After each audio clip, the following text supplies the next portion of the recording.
Amis du judo, amis de la pratique martiale, amis de la passion tout court pour les arts martiaux, pour l'entraînement, pour le combat. Bienvenue au 9e Europol Master.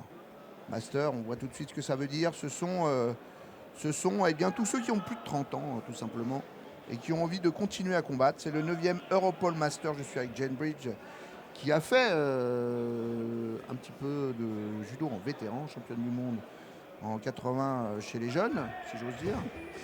Et puis en 2007 au Brésil. Euh, Pourquoi on fait un parcours vétéran, Jane? Oui, bonjour d'abord. Parce que on aime bien s'entraîner et puis on aime bien se tester par rapport des autres. Ça donne la motivation quand il y a une compétition derrière tous les entraînements. Forcément, on s'entraîne mieux. Et puis aussi, il y a une ambiance spéciale par rapport des vétérans qui est vraiment très conviviale, donc pour plein de raisons en fait. Oui, alors effectivement, le plaisir, c'est le maître mot de cette pratique. La passion, le plaisir, l'envie de continuer à beaucoup donner. Voilà, je pense que c'est vraiment le vecteur de cette très très belle réussite que sont qu'est le circuit vétéran. C'est un monde à part, le circuit vétéran. Il y a un peu de tout. Il y a des gens qui viennent de la base, des anonymes qui ont envie de continuer à travailler, à faire des beaux gestes, comme on vient de voir ce mouvement d'épaule.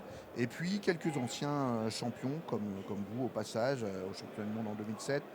Et on va en voir quelques-uns aussi. Euh, on arrive avec ce combat, ce deuxième combat qui est déjà une finale. C'est la catégorie de poids senior M6. 55, 55 ans, 59 ans, ils se tiennent encore très très bien ces jeunes gens. Avec monsieur Jean-Paul Sestu, qui était champion du monde, quatrième dan. Face à lui, eh bien face à lui, je retrouve l'information, c'est Yann Bourg. Alors, on va les suivre. Beaucoup d'animation pour des garçons donc, qui dépassent les 55 ans.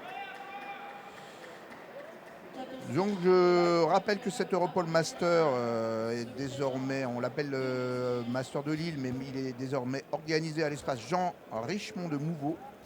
C'est entre Tourcoing et Roubaix, dans la grande agglomération lilloise. Il y avait presque 700 inscrits cette année, c'est énorme. Alors il y a eu un coup de grippe qui fait qu'on n'a pas on n'a pas battu le record des participants. 574 participants, il y en avait 580 en 2016. Mais il y a eu 80 désistements liés à la grippe, 90 désistements liés à la grippe cette année.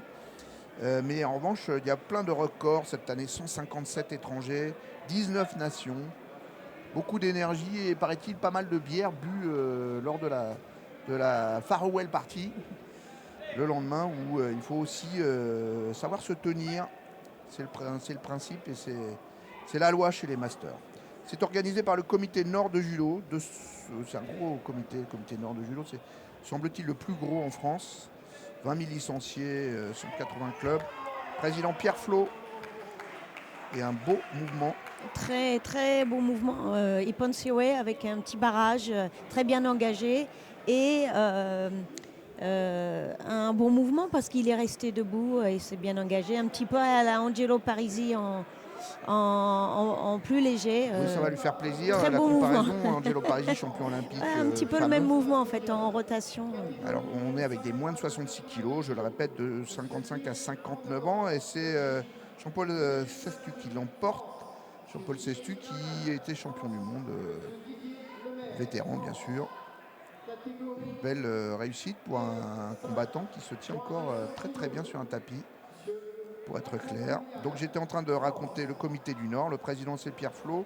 Et une des chevilles ouvrières, c'est Anthony Dangre, chargé de mission employé du comité Nord de judo, qui s'occupe de ce tournoi. Nous sommes maintenant avec des M6. Alors les M6, c'est pas une chaîne de télévision en l'occurrence. Ce sont des garçons de 55 à 59 ans. Et nous sommes avec Éric Poulon, le français, c'est marqué dessus, en ceinture rouge. Et face à lui, figurez-vous qu'il a Juha Vainio, un Finlandais. Alors ça n'a l'air de rien, ce monsieur de 58 ans, mais à son époque, il était 3e du championnat d'Europe junior en 1977 et 7 fois champion de Finlande. Ça situe un petit peu le personnage.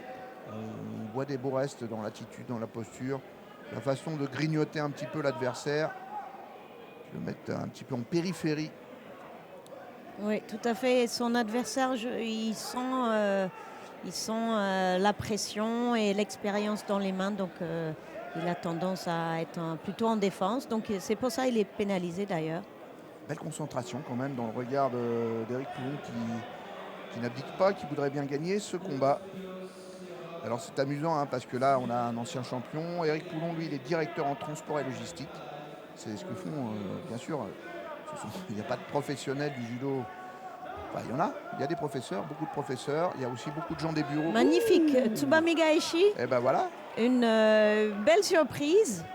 Et c'est très très bien fait. Comme quoi on peut faire tomber tout le monde malgré une différence d'expérience et de notoriété. C'était très très joli. Tsubame Gaeshi, c'est-à-dire le retour de l'hirondelle. Il a contré la tentative de balayage du Finlandais et ça a marqué Ippon. Alors c'est le plaisir qu'on va s'offrir de regarder du judo sans chichi, si j'ose dire. Juste des gens qui viennent de la base et qui ont envie de pratiquer, qui pratiquent très bien. Alors nous sommes encore en finale. D'ailleurs, on va vous montrer que des finales désormais. Catégorie de poids senior, encore du M6. Et on est à moins de 73 kg cette fois. Entre Francisco Lorenzo, qui a 56 ans, qui nous tourne le dos. Et face à lui, Thierry Lagoutte. Alors on parlait de champion. Regardez ce beau Uchigari. Ce Lorenzo, cet espagnol Francisco Lorenzo, il a quand même lui aussi été 3e d'un championnat d'Europe jeune. Ah bah non, je pense que c'est même un championnat d'Europe tout court. 3e d'un championnat d'Europe en 92, c'était à Paris, en moins de 65 kg. Sa catégorie a été gagnée par Benoît Campard, pour situer un petit peu. C'était l'année où Taillot, Stéphane Treno avait gagné et le jeune Douillet faisait 3e. Voilà, il a été 3e en junior en 79, 5e du TIVP. C'est pour vous situer un petit peu ceux qui s'amusent encore à batifoler sur les tapis. Eh bien, il y a des pointures. Face à lui, Thierry Lagoutte du Judo Club Occitan qui tient sa partie, qui essaye. Alors, vous voyez la bonne attitude. Ce sont des gens évidemment en pleine maturité, qui ont des métiers, qui s'entendent tous très bien, qui savent qu'ils partagent la même passion.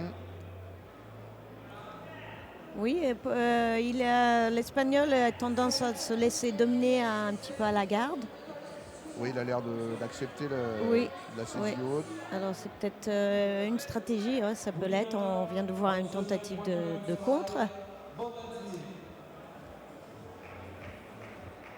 ce sont des combattants qui n'hésitent pas à y aller sur les saisies hautes, sur le mouvement de hanche, les séoïs. On a vu un beau séoï tout à l'heure. Il faut pouvoir plier les genoux. Et là encore, puis un joli contre.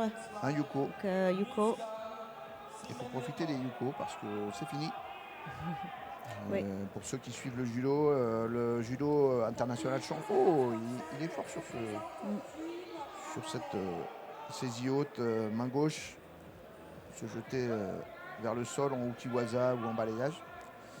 Comme je disais, c'est fini pour la séparation entre Yuko et Wazari. La Fédération internationale de judo a décidé une petite révolution dans son arbitrage.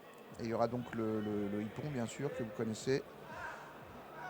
Aïe, aïe, aïe, aïe, aïe, il s'est fait mal. Je pense qu'il a une crampe ou parce que son pied est très très tendu. Ça pourrait être une crampe. C'est le pied, oui. Oui, c'est une crampe. C'est une crampe, manifestement. Alors ça, c'est un peu le problème.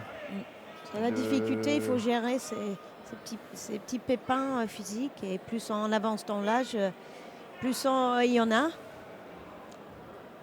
Alors, nous sommes dans la finale de catégorie de poids senior N7, 60-64 ans, en moins de 66 kg, avec Giuseppe Porpiglia, qui est français, avec évidemment des ascendances italiennes, du judo club Draveiois dans le 91.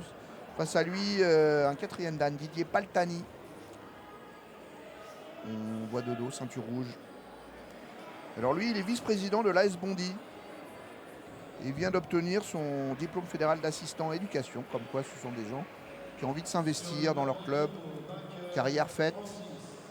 C'est la joie du judo, hein, c'est la pratique sincère, la transmission aux plus jeunes, l'exemplarité aussi, on vient combattre.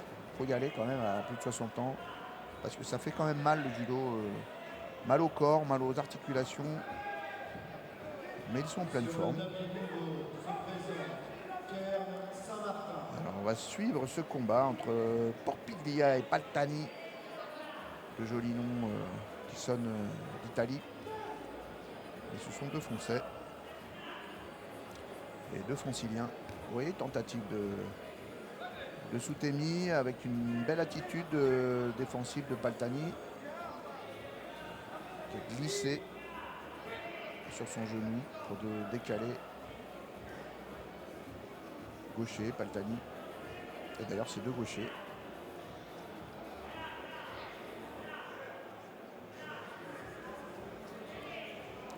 Tu travailles de kumikata pour poser les mains. On cherche, d'ailleurs, on trouve les principes du haut niveau. Hein. On travaille assez vite. On pose, dès que la deuxième main est posée, on essaye d'enchaîner quelque chose. Évidemment, c'est un tout petit peu moins net. Oui, c'est dommage, il est pénalisé pour fausse attaque, mais je pense que c'était juste une attaque qui n'a pas réussi. Mais bon, c'est l'interprétation de l'arbitre qui compte. Et lui, il est jeune, l'arbitre, donc il ne sait pas que c'est dur de tourner le dos, surtout à 60 ans. Et surtout quand l'adversaire t'empêche. Belle opportunité. Et il en profite, oui, pour chercher l'immobilisation en Tateshi Ogatame.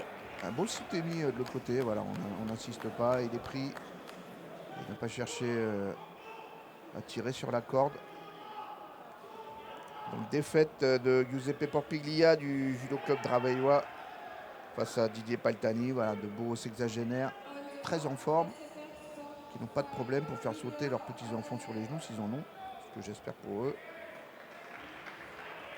Même si là, il va falloir se réhydrater très vite. Le farewell, c'est pour ça. Hein, alors, elle est paraît-il, elle est redoutable. On est dans le Nord, hein, évidemment, donc on sait faire la fête. Et c'est une des, je le disais, une des réelles motivations de partager. Regardez, ces beaux saluts et puis ces accolades chaleureuses. Parce que ce qu'on vient chercher, c'est quand même ça. Alors, nous sommes avec des moins de 57 kg. Finale catégorie de poids F3, 40-44 ans. Avec Anna Roldalvia, une Espagnole, qui a été 3e des championnats d'Europe vétéran 2016 à Porec, en Croatie, contre Stéphanie Pourlier, une Française, qui est, figurez-vous, dans le bureau du judo club Aigrevillois. Elle est secrétaire du club. Une attaque. Donc l'Espagnol... c'est marrant, mais on voit tout de suite le style espagnol. Là, elle a fait un makikomi très fort. Hein. Ça nous rappelle un petit peu Fernandez, qui était très très forte espagnole aussi, qui faisait ça sur la bordure et les attaques de makikomi. Donc, alors une grosse saisie, là encore, il y avait une petite tentation de ramasser la jambe, ça aurait été logique, mais c'est interdit désormais au judo au niveau de la compétition. Toujours le faire en club et on ne peut plus toucher les jambes en compétition. Elle va relancer. Elle a une saisie. Oh, c'est splendide ça. Très jolie au Sotogari. Elle peut être contente d'elle parce qu'elle était dominée par cette garde rugueuse de l'Espagnol. Oui, et c'était au moment de la préparation justement de l'Espagnol qui a essayé de la tirer. Elle s'engouffre dedans pour son Soto. C'était très très bien géré jusqu'au bout. Très judo. Effectivement, on l'a bien vu, elle a été dominée, elle a suivi et au moment où il fallait, elle a su s'engouffrer. Très beau geste.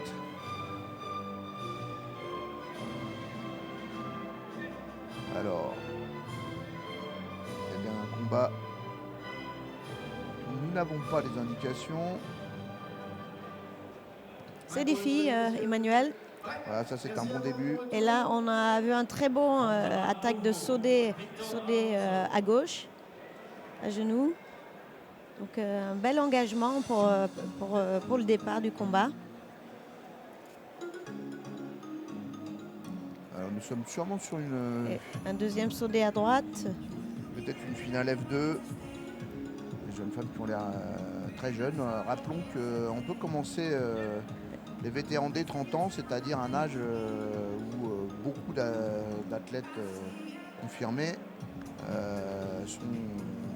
prétendent au titre de champion du monde ou de champion olympique.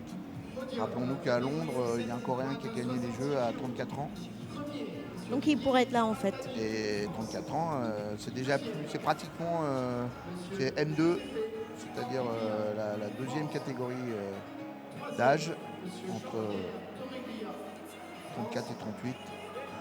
Donc on voit la tactique de la ceinture rouge, elle essaie d'attaquer avant l'autre, de monter les pénalités, qui est le cas pour l'instant parce qu'elle est en train de mener avec un Shido, parce que son adversaire ne peut pas attaquer puisqu'elle est attaquée avant.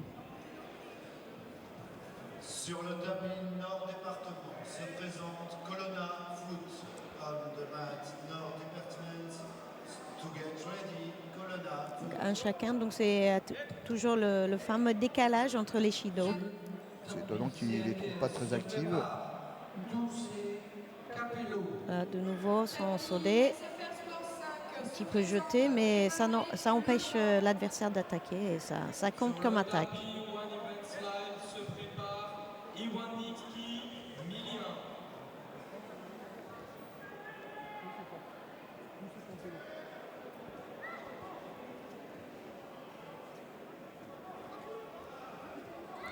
Et c'était bien cette préparation sur Uchimata. Beaucoup de tonicité dans cette catégorie d'âge. On est avec des athlètes qui sont en pleine forme, évidemment. Oui. Et surtout, il y avait du mouvement avant pour vraiment essayer de créer de l'élan, mais ça n'a pas marché.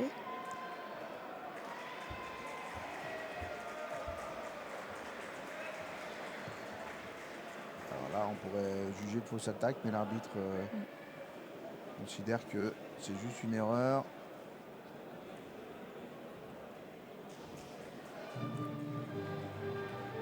Je soupçonne que encore des Sodés, je soupçonne que la blanche est plus forte en judo, mais dès qu'elle ne peut pas poser ses mains et préparer, c'est la difficulté entre la tactique et la technique. Il faut pouvoir appliquer la technique. Surtout la ceinture rouge est spécialiste de Seoi, donc dès qu'elle peut, elle...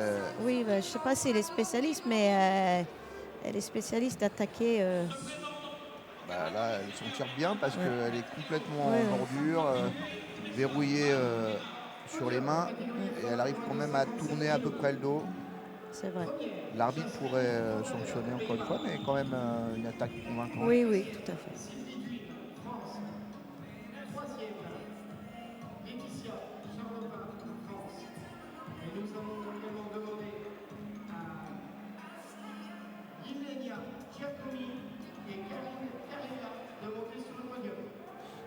Alors beaucoup Une de petite Français. poussée, là, oui. Entre la poussée et puis la tentative de Judy Gatame au sol, c'est une petite séquence très intéressante, je trouve. Oui, il y a du judo. Oui. Il y a de la tension, de compétition. On cherche le coach du regard. 19 nations quand même. Hein. Oui, c'est vraiment super. Une belle réussite. Une dynamique assez récente. Et il y a les championnats d'Europe mi-juin pour ces gens-là. Donc ça fait une belle préparation. Alors c'est où les championnats d'Europe? C'est en Grèce. ça sera intéressant d'y aller. Alors, on retrouve nos informations en catégorie Ah, F3. bah, c'est Karine Paya. Eh ben, absolument. Je la connais de Sucy-en-Brie. Elle est maintenant effectivement au Sucy Judo. Elle a fait sa carrière, je me demande si c'était Euh, pas Ponto Ou Champigny. ou Champigny. Oui, Enfin je me bref, rappelle plus, oui, c'est vrai. ne nous fâchons pas avec les clubs. Ouais, Mais Karine Payard, 44 ans, est aujourd'hui à Sucy Judo. ouais. Elle est Et championne du monde 2016. Bon, c'est une très bon judoka. combattante émérite. Quand elle était plus jeune, elle a été championne de France junior en 92 et cette même année-là, troisième des champions du monde à Buenos Aires, un bon champion du monde pour la France. Où, pour situer, Séverine Bourdonnel avait été deuxième, championne olympique, championne du monde. Par la suite, Darcel Yanzi. Et là, on voit des restes, hein, un petit Ponko, pas tout à fait assez bien placé, mais c'est intéressant comme attaque. Deuxième, là, on voit le avant-arrière et il s'est beaucoup mieux engagé.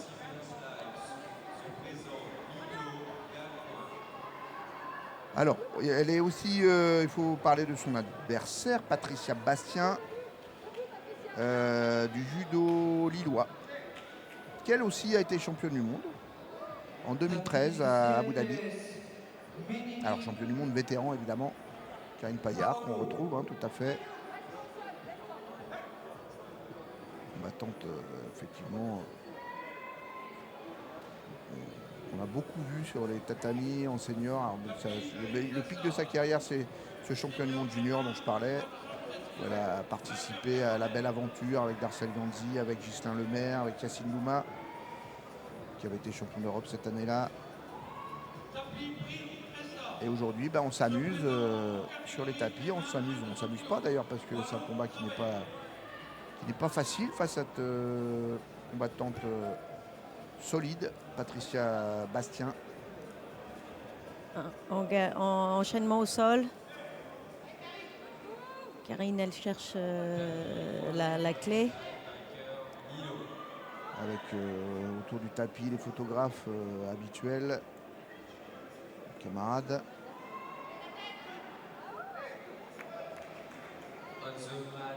On voit l'effort nécessaire dans le combat. On voit sur son visage petit moment de répit à mater, mais ça reprend très vite. Et une belle attaque de Sodé avec une tentative d'étranglement Oui, pour Karine. il est actif ce combat. Hein. Elles essayent tour à tour, personne ne lâche. Ouais. Physiquement, ça ne doit pas être facile. Alors l'arbitre qui va décider d'intervenir, pourquoi? Non, juste pour faire habiller, c'est bien. Elle essaye, hein. Elle essaye. Patricia. Oui, Patricia Bastien. Elle ne se laisse pas dominer. Non, elle fait des bonnes attaques de hanches. Elle arrive à faire dépasser le bras gauche de Karine pour tourner ses hanches. C'est très bien. Elle tente aussi d'anticiper pour ne pas être dominée par l'expérience. Regardez, elle a une bonne saisie sur la manche aussi. Et c'était bien. Oui, C'est dommage, hein, un petit manque d'appui, mais les...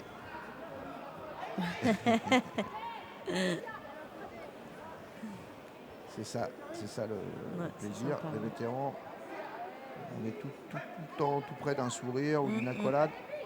Oui, voilà, c'est ce que j'avais perçu. Elle anticipe beaucoup sur la prise de contrôle de son adversaire pour essayer de ne pas se laisser éteindre par l'expérience de Karine. Une tentative de Seoy un peu à l'arrache, mais c'était bien tenté, bien vu. Mouvement d'épaule. Allez, on y va, on continue.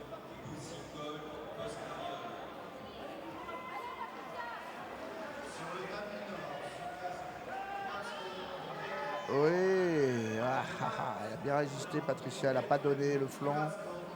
Hein, c'est une technique de judo. Non. Elle est restée à plat ventre. Donc en judo, il faut faire toucher le dos. Il faut projeter sur le dos. C'est ce que n'a pas réussi à faire Karine. Manque de contrôle en haut. Pour ceux qui ne pratiquent pas le judo, là, on vous plonge un peu dans un bain de passion, hein, venus des clubs. C'est parce que tous ces gens continuent à avoir envie de s'entraîner avec un objectif, avec une motivation, tout simplement pour se faire plaisir. Ils viennent là s'éprouver, mais c'est dur, c'est vraiment dur. Oui, c'est très dur, mais ce que moi je trouve intéressant, on voit Patricia, elle est physiquement, elle la ramasse, mais elle arrive à trouver de l'énergie. Par exemple, pour ne pas tomber, même quand on est très embarqué. Et puis là, elle arrive à ressortir des attaques. Donc mentalement, c'est très intéressant. On voit à travers les gestes, sa belle attitude. On voit des combattants qui sont moins flambants en compétition internationale de haut niveau, qui ont une attitude moins nette sur le plan mental que ce que fait Patricia Bastien, effectivement, qui arrive à trouver des séoïs à gauche dès qu'elle peut pour continuer à exister dans ce combat, et qui d'ailleurs trouble le jeu de Karine Payard.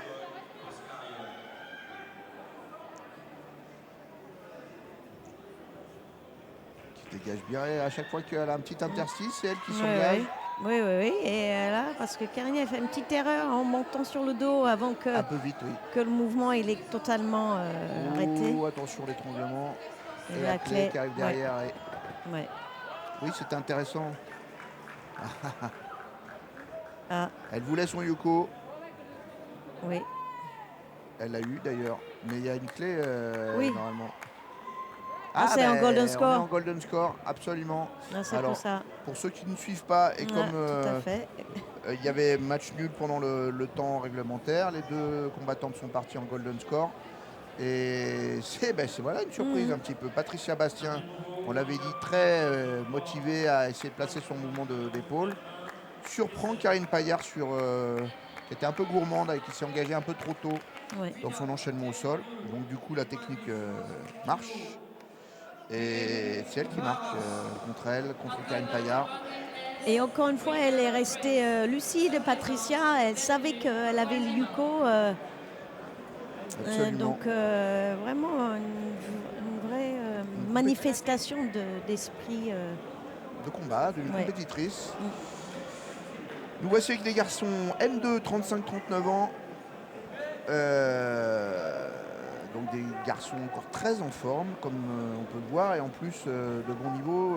Nous avons Thomas Maras, suisse. Eh bien, je pense qu'il est en bleu. Voilà, la belle tentative d'attaque en sortie, tout de suite enchaînée en Yoko Tomoenage par son adversaire, qui lui s'appelle Jérôme Guet. C'est un gendarme de la région de Givors, puisqu'il est inscrit au SO de Givors. Immobilisation, il a très bien contrôlé, parce que c'était pas encore donné, d'ailleurs c'est toujours pas, mais c'est super contrôle. Très beau travail de ce Suisse.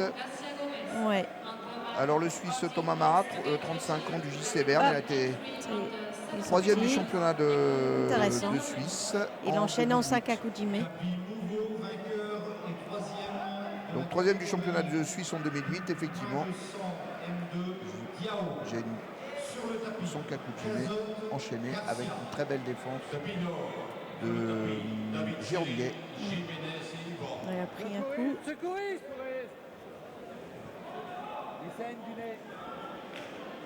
Oui, il a pris un coup, mais c'était une très belle séquence, tout ça, entre le Sewinage, l'enchaînement Yokotom, et puis il a essayé d'enchaîner en Judigata, mais c'est là, il se prend en immobilisation. Et il a pu sortir de l'immobilisation, et ça a continué, c'était très très chouette. Alors, Shido, parce que quoi, la petite tape dans les mains, interdite. Je ne sais pas. En tout cas, c'est pas pour manque d'activité.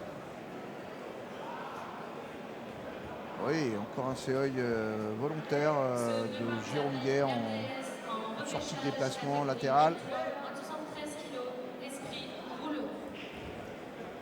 Jane Britt, vous êtes vice-présidente de l'Union européenne en charge de l'éducation. Est-ce que les vétérans, ça fait partie de vos attributions?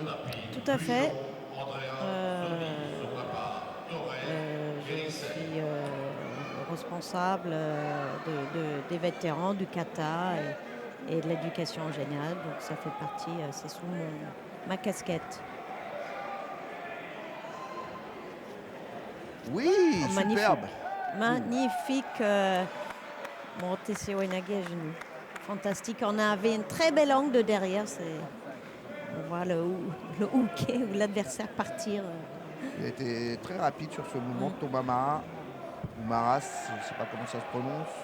Je le dis, 35 ans, qui est monté sur le podium du championnat suisse il y a quelques années.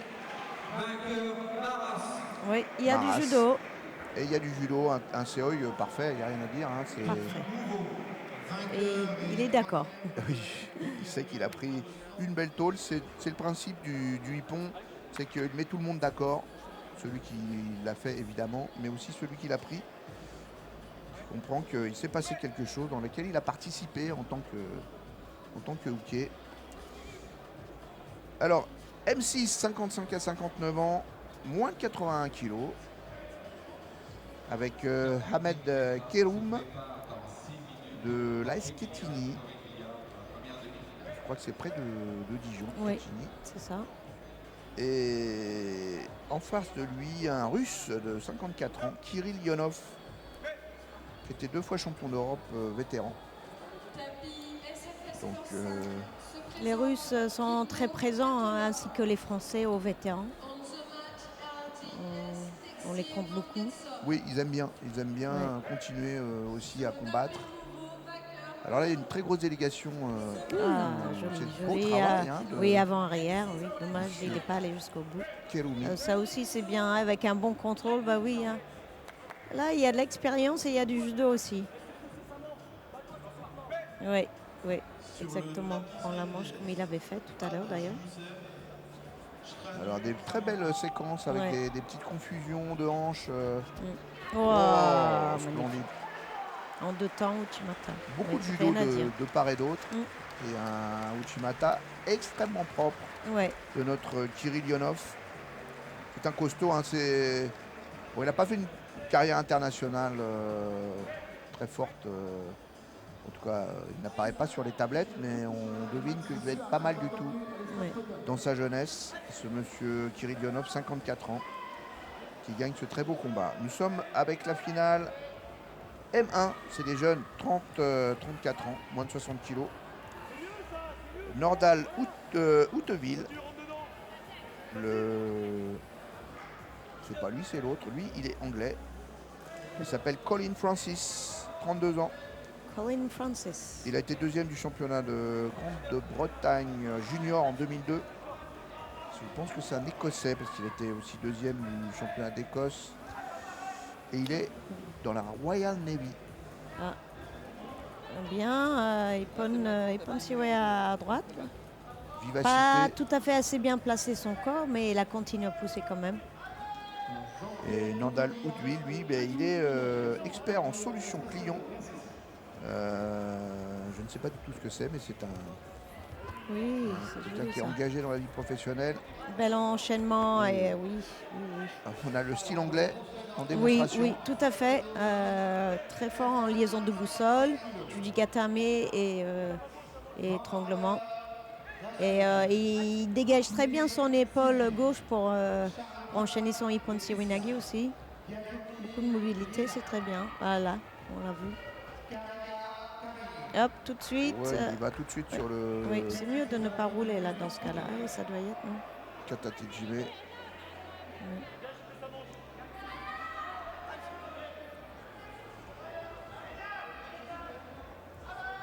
Je pense qu'il va rester à une main, ouais. Il dégage son épaule.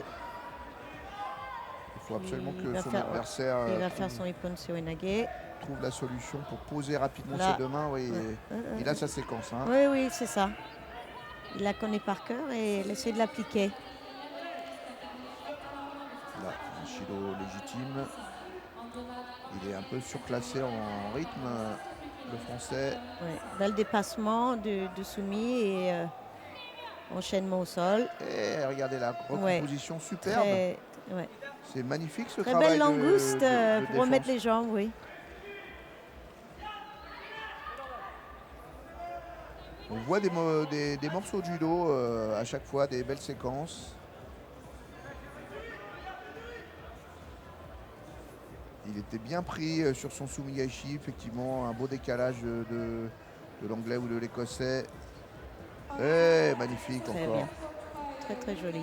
Il l'a absorbé, il l'a laissé venir à lui et il s'est bien enroulé dedans. Oui, Et encore mais une fois, une belle défense du Français, mais là, ça va être compliqué. oui, il avait changé un peu sa stratégie d'attaquer, hein. Il avait contrôlé d'abord avec ses deux mains l'épaule et ensuite il est passé en dessous. C'était très bien. Grosse domination debout quand même de Colin Francis.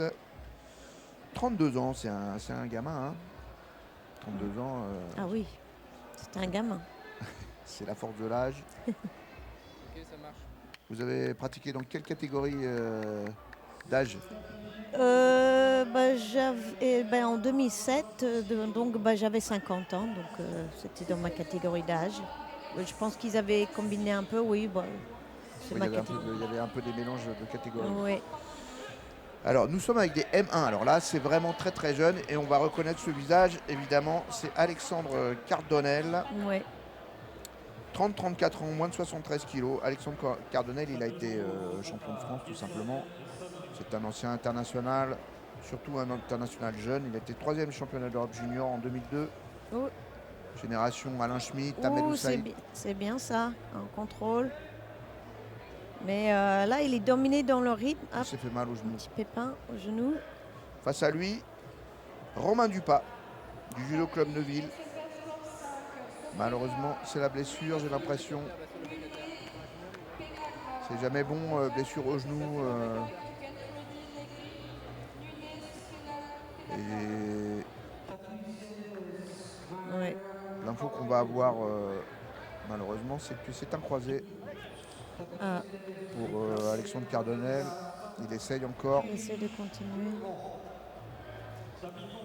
Évidemment, son adversaire se sent pousser des ailes, forcément, quand son adversaire est diminué. C'est assez difficile à gérer. Vous voyez que ça va être chaud. Il n'y arrivera pas. Alors là, il a été pénalisé pour être sorti du tapis sans raison, en fait. Par exemple, pour échapper à une technique. Une belle tentative d'Alexandre Cardonnel qui essaye quand même de faire son judo. Je le dis, hein, j'ai eu l'information. Il a en fait une rupture du croisé. C'est le verdict médical. Donc là, il continue avec une blessure grave. C'est aussi l'état d'esprit rugueux du judo. Ouais. C'est malheureusement une blessure assez fréquente en judo, comme dans beaucoup de sports d'ailleurs. Ouais, c'est la fragilité des Ouais. articulations comme le genou, l'épaule.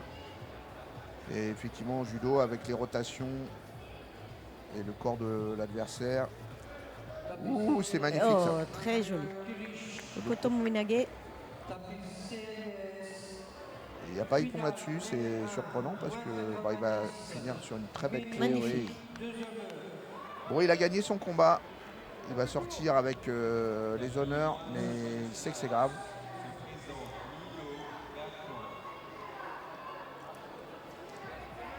C'était la finale, effectivement, du M1, moins de 73 kilos. Ouais, il n'est pas joyeux, Alexandre Cardonnel. Oui, il doit sentir que. Il a l'expérience, Ouais.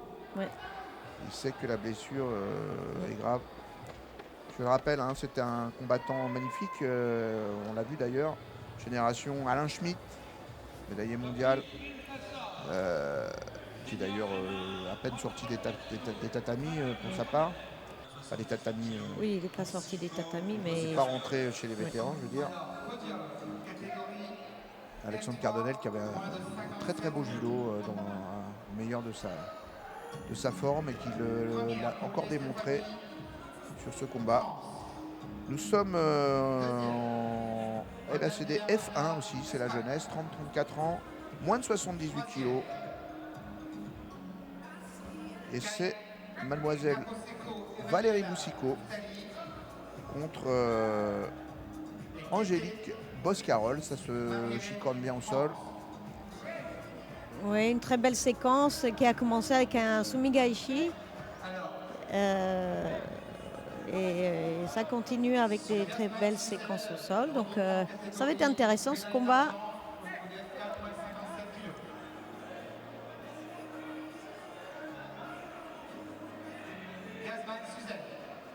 Elle est grande, cette ceinture blanche. Une tentative intéressante de pied de biche, comme on dit. Oui, pied de biche. Et ça enchaîne au sol tout de suite. Vous voyez pourquoi l'arbitre dit maté. Elle cherche des solutions. Je ne sais pas si c'est Valérie Boucicaut. Première appelée, normalement ça doit être elle.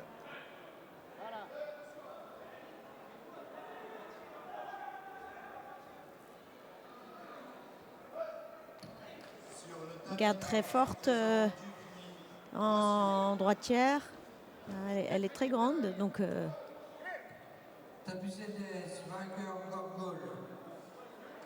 elle a cet avantage-là. Valérie Boucicaut qui a fait quand même le championnat de France normal, si j'ose dire, en 2014 pour le J37 Tour. On nous arrête sur ce combat pour passer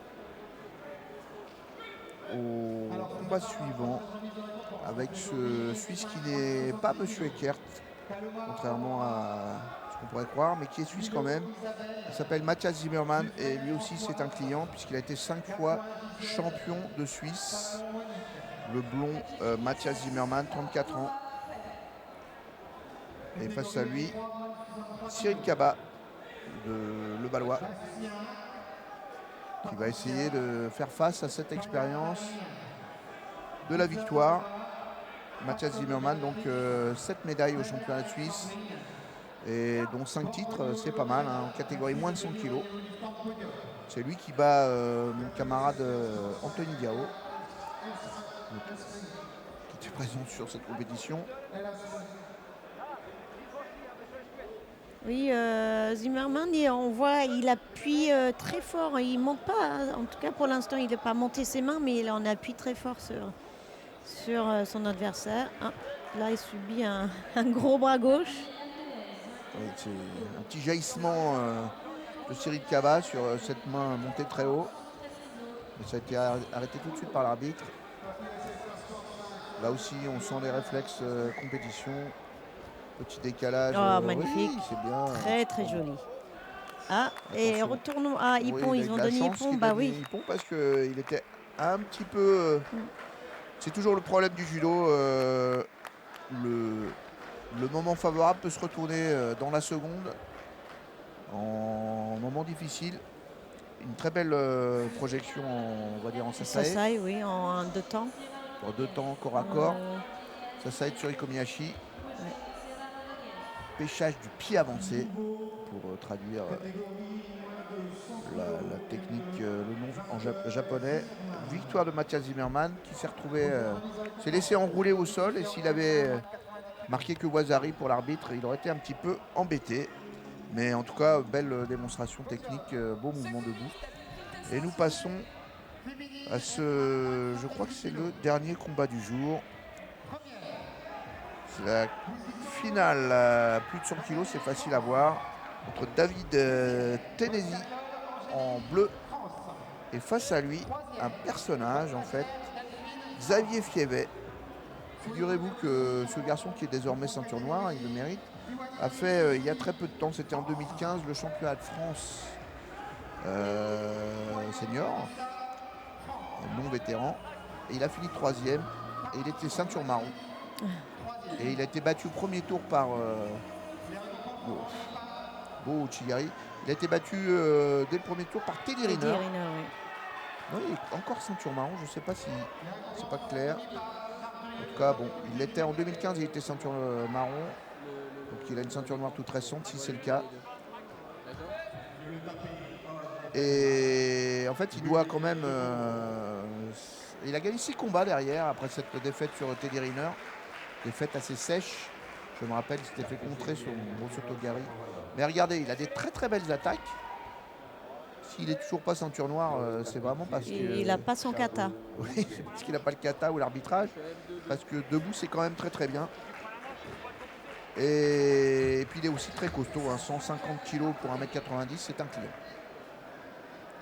Donc Xavier Fievet, si tu nous entends, il faut finir et terminer cette ceinture. Une très belle posture aussi, hein. Il a vraiment un beau judoka.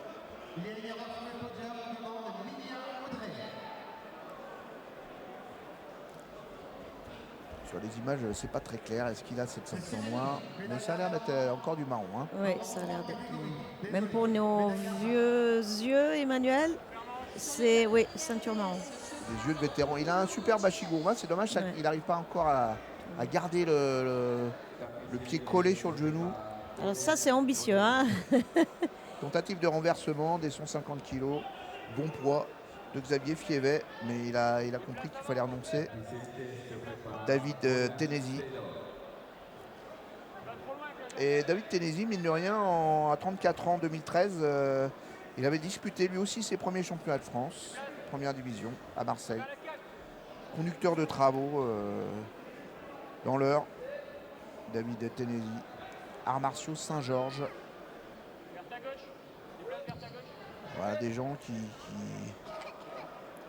viennent se faire plaisir. Alors que Xavier Fievet est de l'Olympique Judo Avenir 62.